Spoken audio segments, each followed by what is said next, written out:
Турсунбек мырза, биздин редакцияга кош келипсиз. Рахмат. Сиз жакында Иран Ислам Республикасына барып келдиңиз.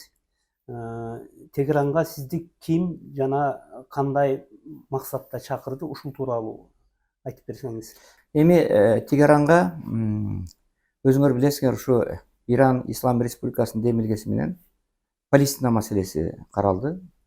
Дүйнөнүн 70тен ашуун өлкөлөрүнөн өкүлдөр барышты. Ошо Палестинадагы азыркы болуп аткан кырдаал, болуп аткан согуш, 7-октябрда болгон окуядан канчалаган адамдар жабыр тартты, канткенде ушу Палестина ислам мамлекетин коргоп кала алабыз, мусулмандардын укугун. Канткенде Палестина ушу өзүнчө өз алдынча мамлекет болот. Канткенде аларга жардам бере алабыз, канткенде Израилдин кол салуусунан коргоп кала алабыз, канткенде алардын укугун коргойбуз.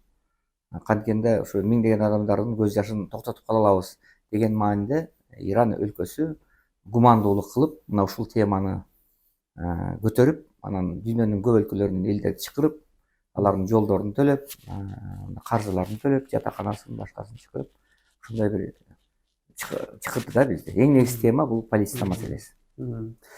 Мурда сиз Иранга барган белеңиз жана андан бери кандай өзгөрүүлөр болупту? Эми мен 2005-жылы баргам, 2005-жылы баргам Иранга. Анан 2010-жылда баргам. Анан мына 2024 барып атам. Өзгөрүүлөр менин баягы Мешхед же башка шаарларына барган жокмун. Мурда барып кеткем. Азыр болсо Тегерандын эле өзүндө болдум ичинде. Бирок деген ошол менден кийинки ошол 15-20 жылдын ичинде аябагандай чоң өзгөрүүлөр болгонун көрүп турат да. Ушундай имараттардан Тегерандын ушундай чоң шаар экен. Узундугу 100 километр экен. Туурасы 50-60 километр, 55 километр экен. Самолет менен жарым саат учат экенсиң. Тегерандын эле үстүнөн, Тегерандын үстүнөн. Калкынын саны канча? Калкынын саны 80 миллион экен. Тегерандачы? Иракка караганда Ирак 20 миллион экен. 4 эсе чоң экен. Ирак мамлекетине караганда 4 эсе. Калкын саны ровно 80 миллион экен. Азыр 89 деп жүрөт, бирок 80 миллиондон ашуунда. Борбор Азия мамлекеттеринен да. Эң чоң да бул, бул аябай чоң мамлекет. Анан ошон үчүн көзүмө аябагандай эле баягы аябай эле чоң өзгөрүүлөр болуп атат. Анан жолдордун баары салынган. Европа дейбиз, Европадан өтүп кеткен. Шаарлары дагы өтө бийик имараттар жок мурдагыдай, мындай эме өтө. Бирок деген орто имараттар, бирок аябай кооз. Иштердин баары да шарттар түзүлгөн да, бардык шарттар түзүлгөн. Анан дагы жаңы Тегеран деген бар экен, аякка барган жокпуз. Аякта жалаң бийик имараттар салынып, бийик көп кабаттуу имараттар салынып атат дейт. Мага барганга мүмкүнчүлүк болду. Эски Тегеран, анан жаңы Тегеран деп аталат экен. Эми бул чоң шаар экен, бул шаарды аралап чыгуу өтө чоң убакыт керек дагычы. Убакыт керек. Бирок негизи өнүгүп аткандыгы көрүнүп турат да. Бул стабилдүү мамлекет экен да. Мамлекет Тегеран өзү мындай Персид өлкөсүнүн очогу, мындай чоң империянын очогу экени билинип турат да. Шаар чоң шаар аябай. Анан Тегеранга сизден башка да чет өлкөлөрдөн бул иш-чарага чакырылгандар болсо керек. Анан биздин билишибизче, ал иш-чарада сизге сөз берилип, учурда Газа секторунда палестиналыктардын абалы тууралуу сүйлөпсүз да. Анда эмне деп айттыңыз ушул тууралуу айтып берсеңиз? Эми өзүңүз билесиз, ошончо мамлекеттен баргандан кийин ал жерде сөз сүйлөө дагы ар кимге берилбейт экен. Панельный заседание деп коет экен, андан бир 10 чакты киши чыгат экен, баягы президиумга. Анан ошо чыккан адамдар гана сүйлөйт экен. Анан ал дагы ушу Аятолла Хамени тарабынан, ошо уюштургандар тарабынан жактырылып, анан көп жылдык тажрыйбасы бар, анан мындай аты бар адамдар чыгат экен да. Анан ал Иран менен тыгыз байланышкан, сырын билген адамдарга сөз берет окшойт да. Мен мындай чоң конференцияга Иранга экинчи барышым. Биринчисинде баргам, кичирээк интифада болгон конференция болгон 2005. Бирок бул аябай чоң болду да. Анан жалаң ушу ак үйлөрдө өттү да, имараттарда, ушу мамлекеттик чоң дворецтерде өттү да, бардык жерде. Анан ошо мага расмий түрдө атайын сөз берилди. Ошо 1-июнь күнү саат 6-да бүтүп бараткан эң акыркы болуп мен сүйлөдүм. Анткени убакыт аябай аз болуп калды. Анан мен да айтты, мына азыр атам бир улук жогорку даражалуу бир адам келип калды да. Аны мен билбейм, элдин баары эле мындай кол чаап тосуп алышты. Анан ал кандай адам десем мындай билген жокмун, анан кийин билдим, көрсө имам Рухалла Хамейнинин өзүнүн небереси экен.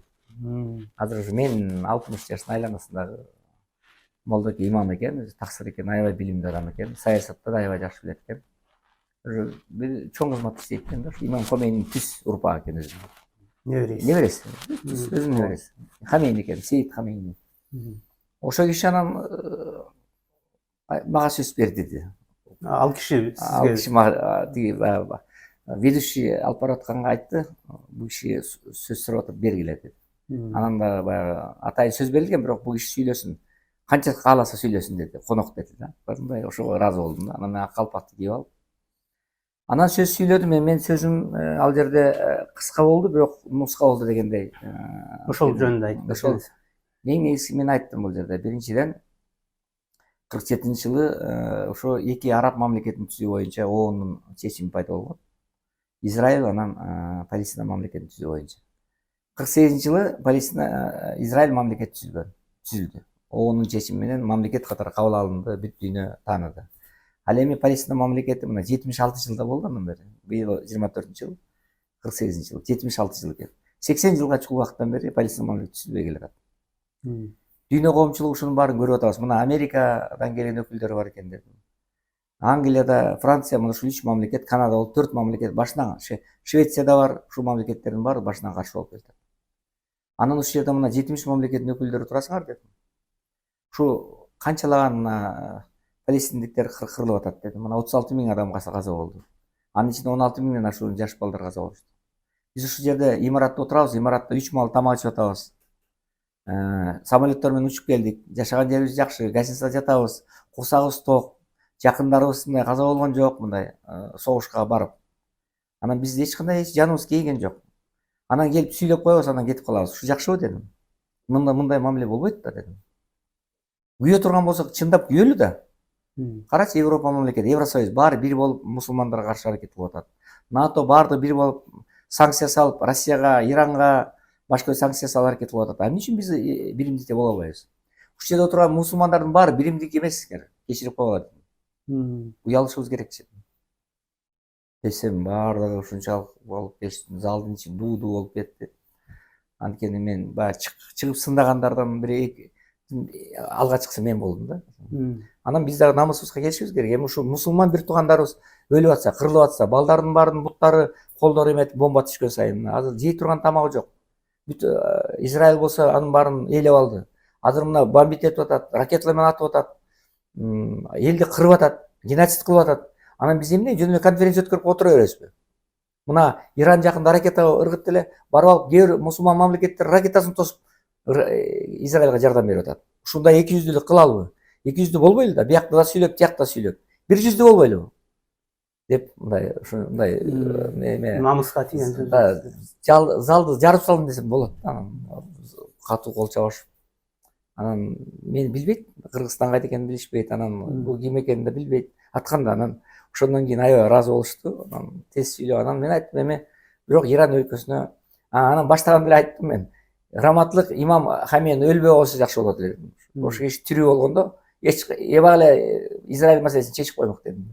Тим эле зал жарылып кетти. Эми Хамейни жөнүндө айткан окумуш да эми. Анан Ясир Арафат да мына ал киши ушундай улуу адамдар өтүп кетти.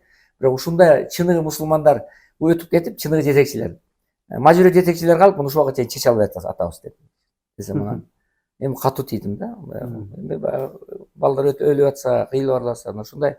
Анан Кыргызстандагы биз ушу күйөбүз, бизде да мусулмандар күйөт дедим, бизде дагы пикеттерди өткөрүп Палестинаны колдоп келдик дедим. Анан ошон үчүн биз эч качан эме артка тартпайбыз. Бирок Иран ислам өлкөсүнө мына ушундай бир иш-чараларды уюштуруп, ушунча мусулман мамлекетин бириктирип, ушундай бир эмени көтөрүп алгандыгы үчүн биз аябай рахматыбызды билдиребиз дедим да.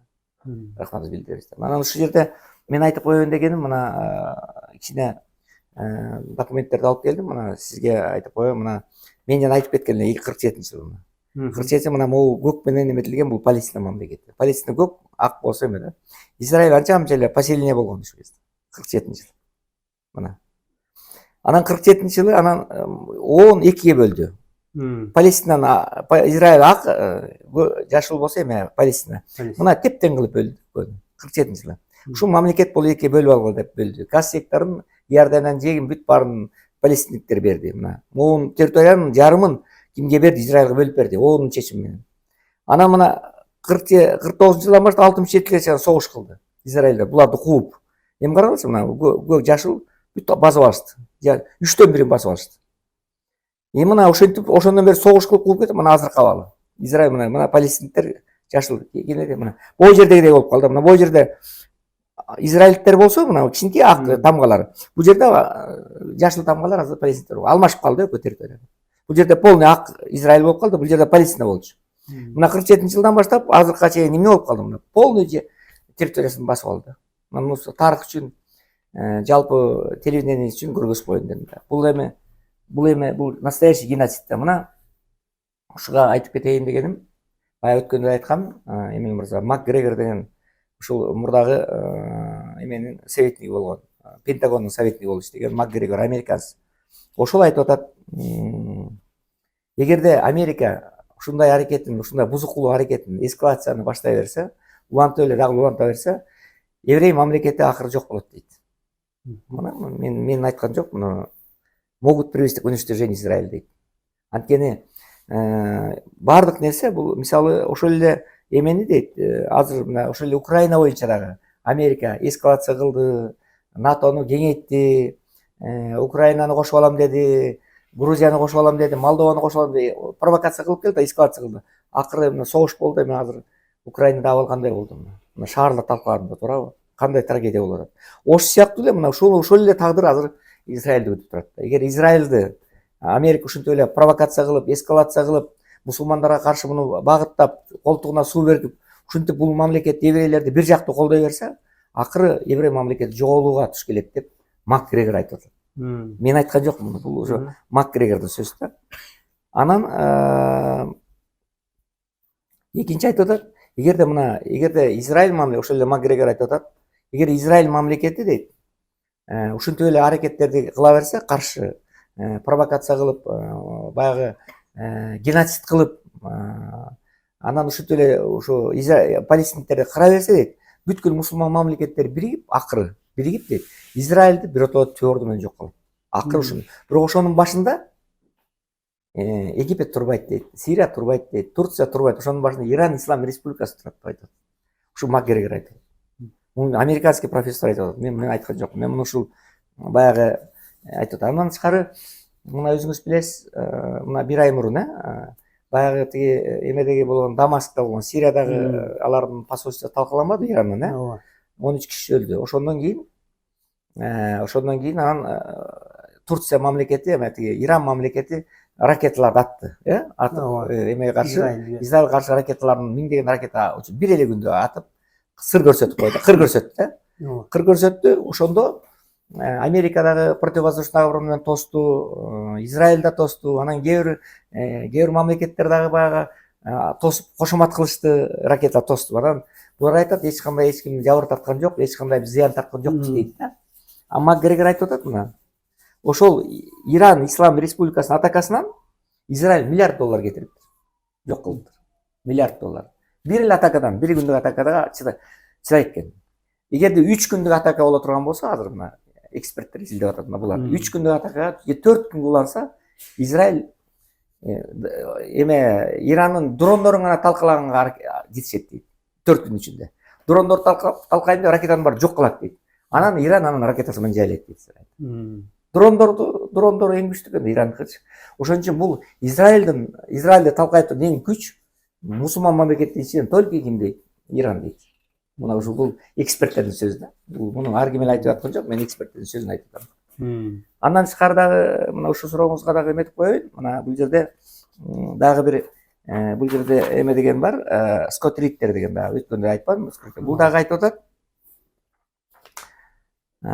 Мисалы Израиль дейт, Хамасты жамандап атат дейт. Мисалы азыркы мамлекет Биньямин Нетаньяху, Хамас бул деген террористтик организация дейт. Азыр Израилдин аракети Хамастан эч айырмасы жок дейт. Хамас канчалык террористтик атак кылса 7 октябрда, Израилдин атакасы Хамастан эч жок уже дейт. Ошондон эч Ал Хамас тигилер 1200 кишини өлтүрсө, булар 36 000 адамды өлтүрдү. Анан эч кандай бойна кылды. Булар согуш эмес, бойна кылды. Бойна деген просто баягы массовый истребление кылат. Массовый атып атат. Деп муну уже Скотт Риттер, американский военный корреспондент айтат. Бул эме дейт, просто военный преступление дейт да. Барып эле кырып атат дейт. Муну жөнүн айткан жок дейт. Ошон үчүн бул согуштук мындай чыккынчылык дейт. Согуш чыккынчылыгы бул деп бул айтып атат да.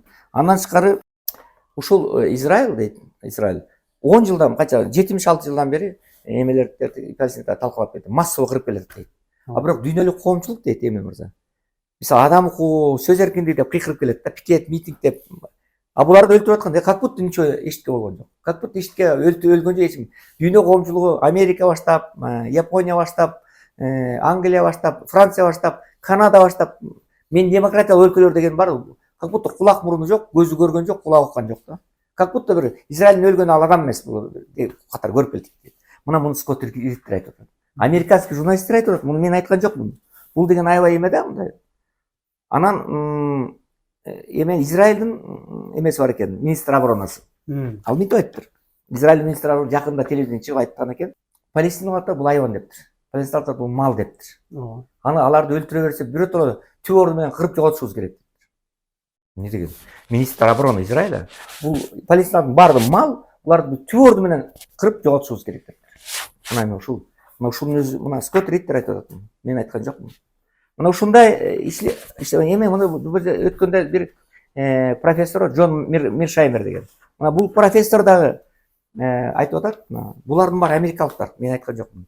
Израиль дейт, бул государственный апартеид дейт. Апартеид кылып атат дейт. Мамлекеттик апартеид деген. Апартеид деген эме бул сегрегация нация дейт да. А сегрегация деген сөз апартеидтин негизи бул бул эмеге расага бөлүү, этникалык группага бөлүү, анан урууга бөлүү, анан ошентип анан ошо мажбур кылуу да, ошого мажбурлап бөлүү. Расага, этнический группаларга мажбурлап бөлүү деп апартеид ушинтип атат. Бул уже мамлекеттик апартеид. Израилдин азыркы аракети бул мамлекеттик апартеид кылып атат дейт. Бул жок кылып атат дейт да, мамлекетти жок кылганга аракеттерин баарын көрүп атат дейт да. Анан ошон үчүн мен бул деген фон Миршаймер уже Чикаго университетинин профессору. Бул жөнөкөй эле бул айтып аткан жок. Андан тышкары айтып атат. Булардын чечүүнүн бир гана жолу бар дейт. Чечүүнүн бир гана жолу. Только эки мамлекет куруш керек дейт. Мына Израиль мамлекети курулган, эми Палестина мамлекети куруш керек. Башка жол жок дейт. Мына бул айтып атат фон.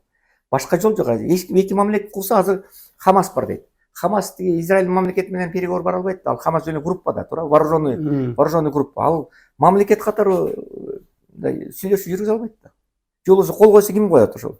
Тереске аттын башчысы коебу. Ошон үчүн мамлекет түзүп, анан аны оон таанып, дүйнөнүн баардык мамлекеттери таанып, мына мисалы жакында уктуңуздар, Швеция тааныды, Ирландия тааныды, Испания тааныды, Европа мамлекеттери тааный баштады. Мына биздин Иранга барып келгендеги чоң ишибиз, мына биздин дагы 70 ушул мамлекет бар, ошонун баары дүйнөлүк коомчулукка таратылат да, туурабы? Ошонун баардыгы ошол Палестинанын ролун көтөрүп атабыз. Мамлекеттүүлүгүн тааныйлы деп атабыз. Ошон үчүн Иран ошондой иш-чараларды уюштуруп атат. Мына бул дагы ошол фон Миршаймер аябай чоң адис. Бул фон Миршаймер өңдүү адамдарга дүйнөлүк президенттердин олардын сөздөрүнө дүйнөлүк президенттер кулак салып атат. Могулардын сөздөрүнө. Анан ошонун негизинде анан иш кылып атат да. Андан тышкары мына фон Миршаймер айтып атат. Бирок ушунун баардыгынын башында Америка турат дейт. Америка эч качан Израилга каршы эчтеке айта албайт дейт. Эмнеге дейт? Эчтеке айта албайт. Эмнеге дейт? Анткени баардыгынан күчтүү дейт еврейский лобби деген бар. Лобби деген бул ошол еврей мамлекеттин кызыкчылыгы үчүн саясатка дагы, тышкы саясатка, ички саясатка кийлигишкен группа бар. Лоббиси баягы эмеси бар, диаспорасы бар. Америкада бүт еврейлер жашайт, диаспора бар. Алардын баардыгы мамлекеттин ичине тышына кирип алган. Тышкы саясатына кийлигишет, ички саясатына киришет. Ошолор президент эки жакка бастырбайт. Еврейге каршы жаман сөздөрдү айттырбайт. Лобби, лоббирует. Мына ушул эң жаман нерсе ушул болуп атат дейт. Мына ошон үчүн бир да президент эч кимге каршы чыга албайт дейт. Буларга каршы чыгып бирдеме деп айта албайт дейт. Анткени лоббиси аябай күчтүү, Американын лоббиси аябай күчтүү дейт. Анан ошон үчүн мен ушунун баарын эмне үчүн келтирип атам? Бул америкалыктар айтып атат. Мен кыргыз катары, Иранга барып келген адам катары айтарым, бул дүйнөлүк коомчулук, мен жана сүйлөгөндөй, дүйнөлүк коомчулук баардыгы мусулман мамлекеттери, дүйнөдөгү прогрессивный человечество, адамзат бардығы мусулман еместігіне қарабай, азыр мына 36 миңнен ашуын адам бір жылға жетпей қырылды. 16 миңнен балдар өліп жатады. Азыр мына Рафахты талқылап қалды, 50 киши өлді. Бүгін мына кешеде бомба ырғытты. Бұлар эми бардығын эле ырғытып атат да. Ешкімде мына 2 күн мурун Бириккен Улуттар Уюмунун Коопсуздук кеңеши чечим кабыл алды. Уктуңузбу? Чечим кабыл алды. Согуш токтотуу боюнча. 2 күн мурун кабыл алды. Burada Amerika karşı болуп атканда, азыр Америкада каршы болбой бир добуштан кабыл алышты. Россия гана кармалып калды баягы, воздержался дейт. Бирок бардыгы бир мындай болгон эмес. Согуш токтотуу боюнча Израилдге дагы Хамаска да чечим көрсөтмө берди. О, эми токтотуш керек. Мына ага карабай кайра кече бомбалап атат Израиль. Ошон үчүн мен сурооңузга жооп берейин дегеним, бүт дүйнөлүк биригишибиз керек. Ошол боюнча мисалы мен дагы ошо Иран телевидениесине барып интервью берип мына ушул жөнүндө айттым. Азыр Ирандын жүргүзүп аткан көп жакшы иштери бар, бирок ошондой болгон күндө дагы биз ушул Ирандын жүргүзүп аткан Палестина боюнча жүргүзүп аткан иштерин дүйнөлүк коомчулукка жеткиришибиз керек. Бул аябай эме да, дүйнөлүк коомчулукка жеткирип, Аятолла Хамейни, Али Хамейнинин жүргүзүп аткан иштерин, мурдагы раматтылык президент биз Раисинин жүргүзүп аткан иштерин, буга чейин жасап кеткен иштерин, ошонун баарын дүйнөлүк коомчулукка жеткиришибиз керек. Ирандын көп жакшы жактары бар да. Эми бирок кээ бир кемчиликтер бар, мындай мен өзүм сунушум аягында айтайын. Менде өзүмдүн көз караштарым бар, анын аягында айтайын деген оюм бар. Жогоруда да кыскача айтып өттүңүз. Иран мамлекети 45 жылдан бери АКШ жана батыш мамлекеттеринин санкциясы алдында жашап келатат да. Анан мындай эл аралык экономикалык кысым бул өлкөгө кандай таасир тийгизиптир? Эми мен ушуну айтуудан мурун айтайын да. Биринчиден биз Иран менен 45 жылдан бери байланышкан жокпуз. Биз кылымдардан бери байланышкан мамлекеттердин катарындабыз. Анткени бизде улуу жибек жолу деген болгон, билесиңер. Улуу жибек жолу ошол Иранга чейин созулган. Биз баягы Евразия континентине киребиз да. Ошон үчүн бул Иран мамлекети Персия империясынын мураскери. Мисалы Россия болсо, азыр Совет Союздун туурабы, социалист мамлекеттердин мураскери Россия болсо, биз болсо Персия империясынын мураскери бул Иран. Иран ислам мамлекети өтө чоң мамлекет. Мына мен 3 жолу бардым. Анын үстүнө акыркы барганым аябай чоң роль ойнойт. Бул мамлекет менен биз эметпесек, эсептешпей, дүйнө эли эсептешпей койбош керек. Анткени бул мына ушуну эле айтып кетейин. Мисалы бул жерде эме болгондо английский саясатчы бар. Хелфорд Маккендер деген болгон. Ошол бул Евразия континентине кирет. Мына биз мына дагы сизге эметип коеюн да. Мына бул жерде Иран турат. Ирандын өзүнүн эмеси бар, мына Иранда. Иран турат. Иран мамлекети. Евразия континентинде Иран өзү турат мына. Биз Евразия континентине мына мондай 90 мамлекет киребиз да. Евразия континент өткөндө айтпадым беле? Анан ушул Евразия континентин ошо Хелфорд Маккендер деген бул Хартленд деп коет. Хартленд деген сөз дүйнөнүн жүрөгү деп коет. Ось мира. Ось мировой истории да. Бул дүйнөнүн жүрөгү. Мына могу Евразия бул дүйнөнүн жүрөгү. Евразия континентинде кандай өзгөрүүлөр болсо, дүйнөдө ошондой өзгөрүү болот да. Ошол Евразия континентиндеги эң жүрөктө жайгашкан бул Иран. Мына көрдүңөрбү? Эң ортосунда Иран турат. Бул Евразия континентинин жүрөгү Иран да. Ошон үчүн Иран менен биз эсептешпей кое албайбыз. Ошон үчүн Путин дагы мына Раиса Мырза менен Ибрагим Раиса менен байланышып атты өлгөнгө чейин. Ал тирүү кезинде Турция барып, Турциянын президенти Режеп Тайип Эрдоган байланышып атат. Дүйнөнүн баардыгы Америка менен Израилден башка бүт байланышып атат. Потому что Иран бул келечекте бул эң чоң саясат ушул Иранда да. Ошон үчүн ось мира болгон Хартленд деп аталган континенттин ичинде дагы Хартленд болуп аткан дүйнөнүн жүрөгү болгон бул Иран. Ошон үчүн Иран менен бүт дүйнө байланыш керек да. Бул болбосо болбойт. Ушуну мен айтып кеттим. Бул 93 мамлекет кирет, өзүңөр билесиз, Евразия континентине. Ошонун эң күчтүү мамлекеттери бар, 5 мамлекет бар. Бир Россия, экинчиси Турция, Иран, Пакистан, аны ушундай мамлекеттер да. Индия. Ушулардын бар, анан дүйнөнүн айтып атпаймынбы? Сушасынын 36% ушу дүйнө боюнча ушул континентке туура келет. Өткөндө айтпадымбы?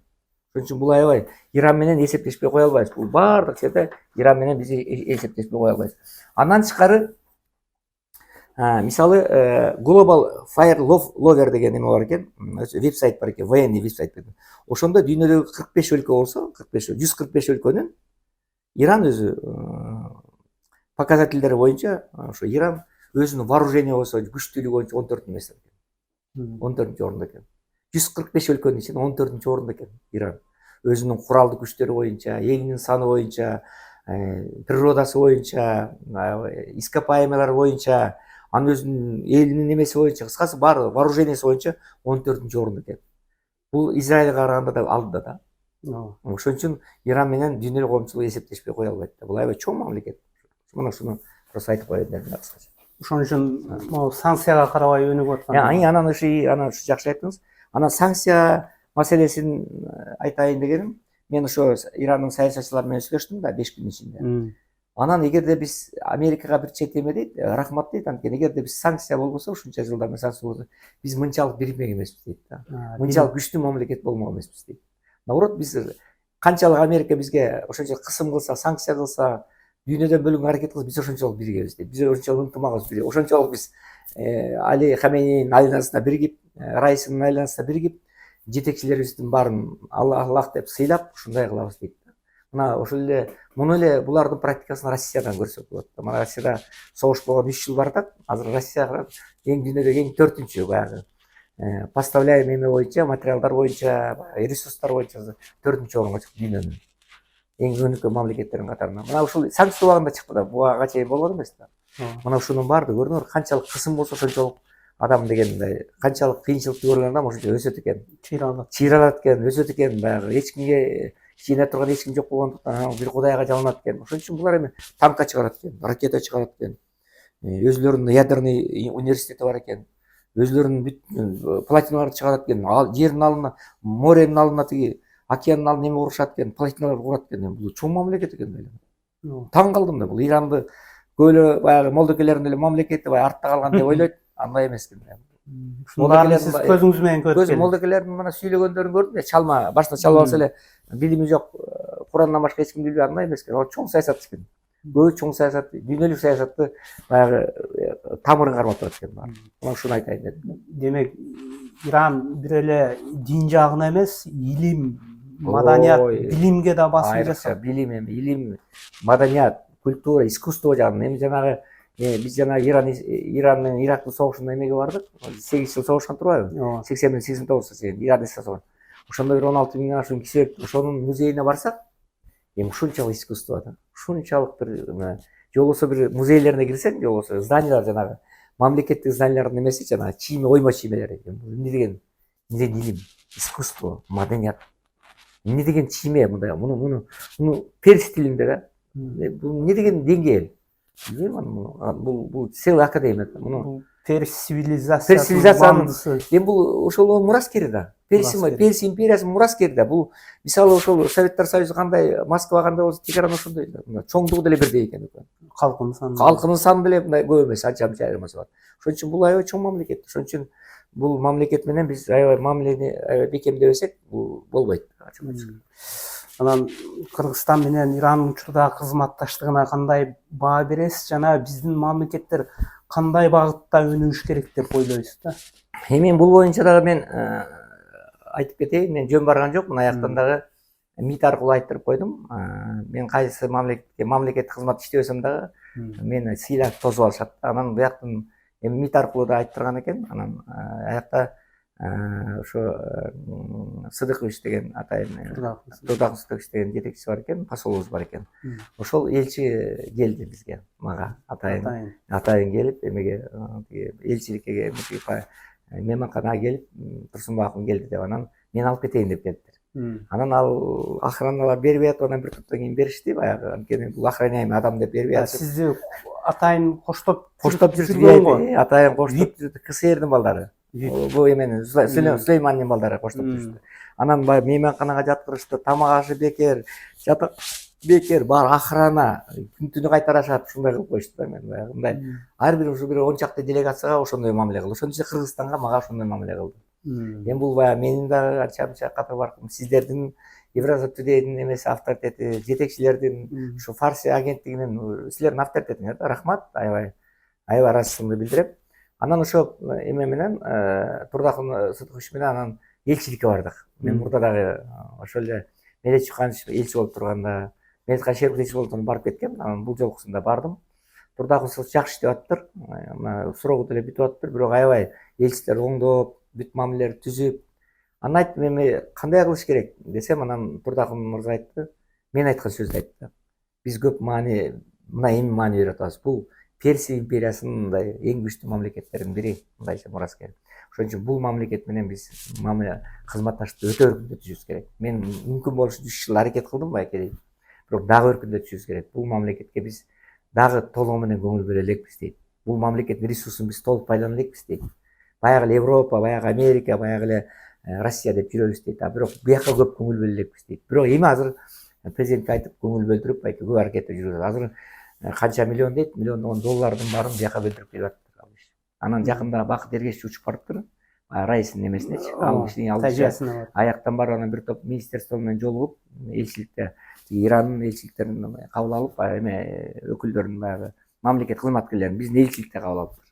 Анан Бакыт Эргешевич бир топ сүйлөшүүлөр жүргүзүп кетиптир. Бир топ баягы Бохоронго эле барып кетип калбай, баягы иштерди да сүйлөшүп келиптир да, жөн жүргүзчү. Анан эми Турдак Сыдыкович сентябрь айында келип парламентке отчет берем дейт. Анан эгерде узартып койсо да бир жылдай калам дейт. Узартпасам да мөөнөтүм бүтөт дейт. Бирок көп миллиондогон эмени бөлдүрүү боюнча, баягы акча бөлдүрүү боюнча, грантовый акча, кредит бөлдүрүү боюнча уже бүтүп бараттыр. Булардан ирандыктардын бир жери өтө сак экен, булар өтө жөн эле макул болбойт экен, аябай текшеришет экен да. Анан аябай булардын өзлөрүнүн бюрократиясы бар экен да. Жөн эле акчаны бербейт экен. Ошондой Иран, Кыргызстанга грантовый, анан кредит бере турган көп тармактар боюнча Турдак Сыдыкович сүйлөшүп атыптыр да. Эми баарын айда чейин эметкен жок. Бирок ошонун баарын келишим түзүп, уже жетип калыптыр. Мен бөлдүрөт экен Кудай билсе. Турдак Сыдыкович да жакшы иштеп аткан экен. Просто ошону да биле келдим да, ал кишиге жолугуп, билип, анан да ошондой иштер жүрүп аткан экен. Соода сатык боюнча бизден Иранга эмне сатсак болот, ал жактан бизге эмне товар алып келип сатсак болот. Эми Иран 80 миллион калкы бар адам, туурабы? Анан биздин деле Кудайга шүгүр биздер деле жаман эмес. Ошон үчүн азыр соода, экономикалык соода, торговый бүт эмелердин баарын узсак болот деп. Бул жерде адис болуш керек. Мен эми ал жерде тармакчы иштебегенден, бирок Турдак Сыдыковичтин айтуусу боюнча, биздин элчибиздин айтуусу боюнча көптөгөн азыр мамлекеттер аралык эмелер кол коюп атыптыр. Мамлекеттер аралык келишимдер кол коюп атыптыр. Анан Раиса мырза бияка келмек экен да, раматтуулук ал киши. Анан биздин президент бармак экен. Анан экөө тең бири-бирине келе албай, анан эметип атыптыр да, улам жылдырып аткан экен. Анан жадандай кырсык болуп кетти. Биздин президент бармак экен. Анан кандайдыр бир эме болуп себептер болуп, кийинге жылып кеттиптир да. Раис чакырыптыр да. Президент бармак. Анан ал мамлекеттер аралык келишимдерге кол коюу боюнча дагы уже эмелер даярдалып калды, документтер даярдалып калды. Чоң пакетке кол коюлат го булар, Кудай берсе. Биздин билишибизче, Раматылык Раиси президентке аттанганда, андан кийинки биринчи кызматка отурганда программасы Борбор Азия, Борбор кошуна мамлекеттер менен мамилени жакшыртуу болгон да. Ооба. Раиса мырза аябай аракет кылып аткан дейт бияка, Кыргызстанга барам деп. Өзүнө жолугуп кишиге вручительный грамота тапшырып антип кеткенде аябай жакшы эметип аткан дейт. Жүрөгүнөн биздин Борбордук Азия ушунчалык жүрөгү таза экендиги, жардам берейин деген аябай эмеси далалаты бар экенин көрүп турганбыз дейт да. Эми бирок азыркы 27-синде шайлоо болот. Азыркы келе турган Кудай берсе жаңа президент дагы ошол кишинин жолуна улантып кетет деген чоң ишеним бар да. Ошондой эле ишенип атышат да. Биздин элчи да ошентип айтып атат. Ошон үчүн бул келечекте да. Азыр эчтекеси ачылып элек. Бирок Иран менен чоң келечек ачылып атат. Буюрса ошол багыт уланат деп ишенебиз. Рахмат биздин студияга. Анан да бир суроо айтсак болобу? Акыры мен кошумча да.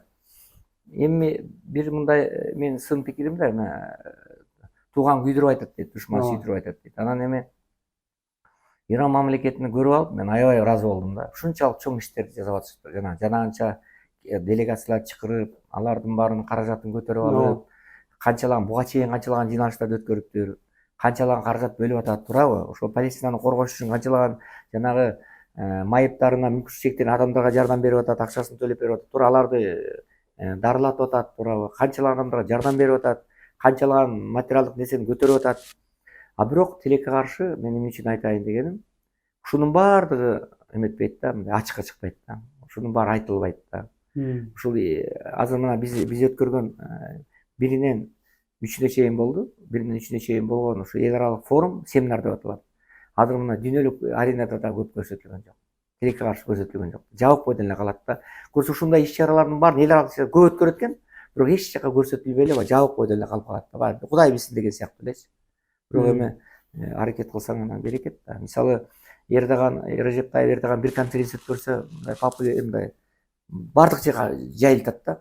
Жолубуз Европа, мына Швейцарияда конференция болгон атат, мисалы жанагы азыр Украина боюнча болду. Азыр бүт бардык жерде, мына 16-17 жылда конференция болгон атат деп бүт Европанын бардыгы айтып ошого даярданып, элдин көз карашын ошого даярдап, коомдоп кирдичи. Ушинтип анан бүткөндөн кийин убагында бүт көрсөтүп, анан аягында кандай чечимдер кабыл алды деп, мындай ушундай бир эмеде ачыктык бар да, мындай бардыгына эме айтып туруш реклама кылыш керек да. Мына ушундай иштер жасабайт экен.